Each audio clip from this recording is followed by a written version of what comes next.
Hello everyone, welcome back to our channel. So in this video, we're going to discuss about how to add friends on Steam. So in order to add friends on your Steam account, you need to follow the simple steps.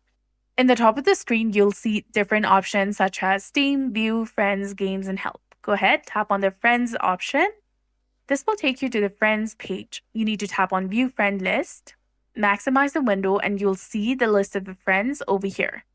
If you tap on the same option in the top of the friends, you'll get the option of add a friend in the same window. Go ahead and tap on that option and you'll see your friend code, which you can share with others. If you have someone else friend code, you can enter it here to add them. You can enter a friend's code and send them a friend request. Alternatively, you can scroll down and search for friends, and keep in mind that you need to have spent at least $5 on Steam to add friends. Once you've found the person you want to add, click on Add as Friend on the right and you'll be done. So that's it for this video. I hope you found this helpful. If you did, please like, share, and subscribe. Thanks for watching. We'll see you again in the next one.